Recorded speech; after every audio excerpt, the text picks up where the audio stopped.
As of today, I've lost 27 pounds in 11 months, over 50 years old, and one of the things that I think helped me the most is something that I'm going to share with you in today's video. If you don't know me, my name is Suzanne, and around 45 years old, I started putting on a lot of weight from a combination of stress in my workplace. I was studying for a really hard exam for a couple years, and frankly, I just gave myself permission to eat whatever I wanted, and because of that, I put on a lot of weight.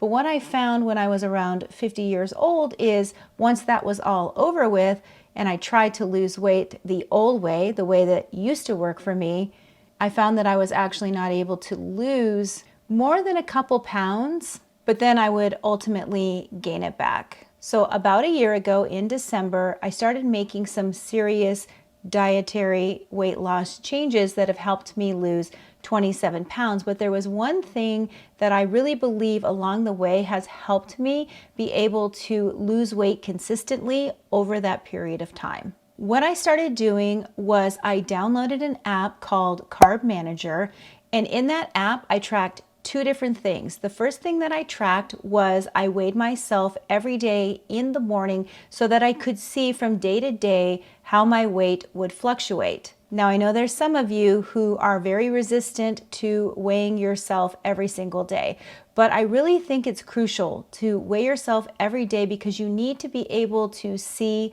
patterns and see how your weight is fluctuating in order to make whatever changes you need to make within your weight loss program. Now that was really helpful for me because I could see when my weight was starting to go up. I could also see when it was going down. And that was really important because that helped me a lot with seeing what was working and what wasn't. So I did that in combination with tracking my food every single day. Now I wasn't perfect about tracking my food every single day, but I did try to build a consistency and a habit in making sure that I was writing down what I was eating for breakfast, lunch, dinner, snacks. And then that way I could actually see what I was eating on a daily basis. Now here's where those two things combined really helped me. Every time I would gain weight, I would look back at the last couple of days and see what did I eat?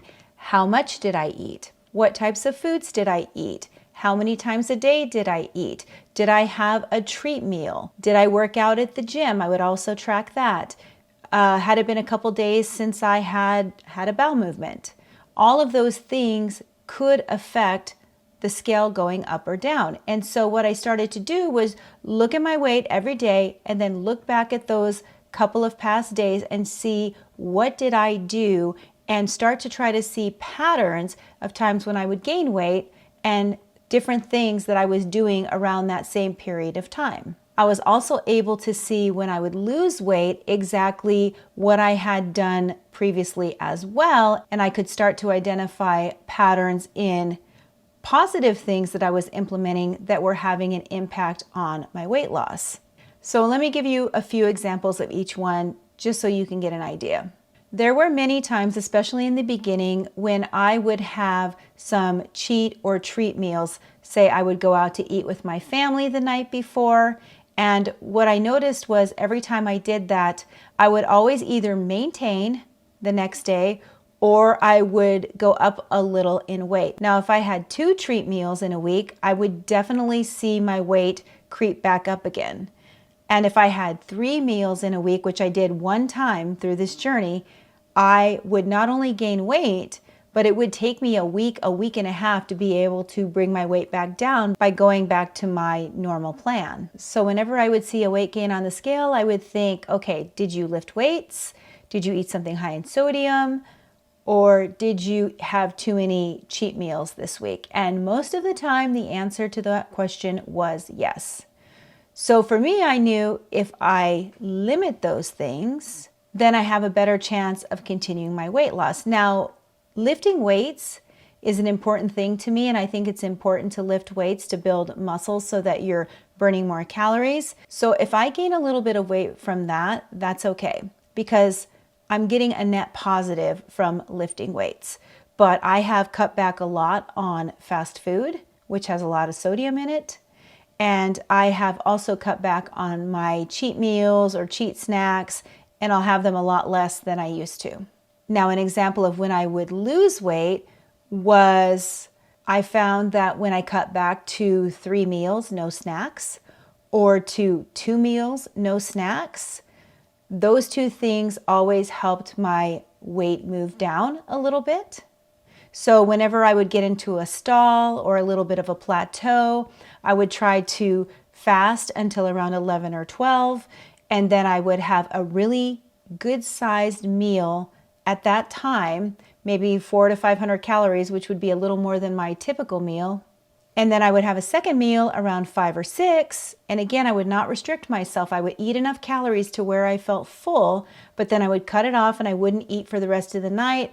I could make it until bedtime and I wasn't hungry because I ate enough when I had that meal. And then I would find the next day that I would actually be down a half of a pound or a pound.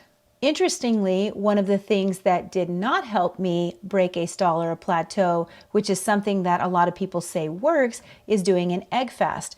That did not work for me. I tried to do an egg fast with a couple of eggs, cheese, and butter, just like they tell you to, a couple times a day or whenever you get hungry. And to be honest, I really didn't see my weight change at all with that. So for me, didn't work for me, but if you're having a stall or a plateau, definitely give it a try yourself because everyone seems to be different.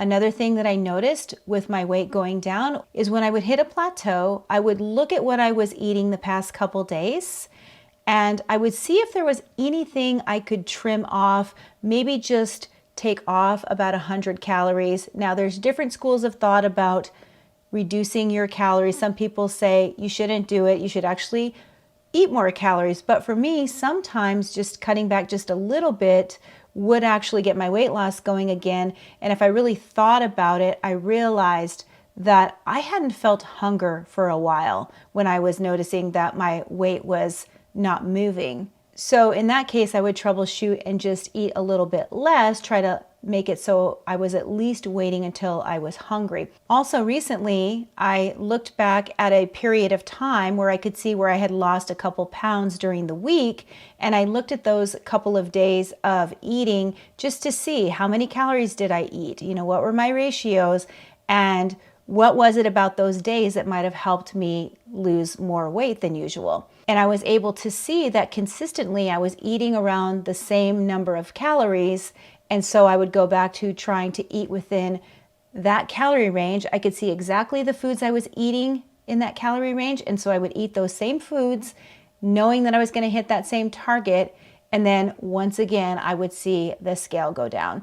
So my point with all this is me being able to track with the Carb Manager has been extremely useful in showing me patterns either going up or going down, what was working for me and what clearly wasn't working for me. So leave a comment down below letting me and anyone else who watches this video know what are some things that you've noticed have helped you lose weight, and are there certain things that you've noticed cause you to gain weight. Now I've done a couple videos on how I lost my first 10 pounds and then how I lost a total of 15 pounds. If you're interested in those, I'm gonna put them in the end screen here. You can check those out, and I wish you the best of luck on your weight loss journey, and I'll see you in the next video.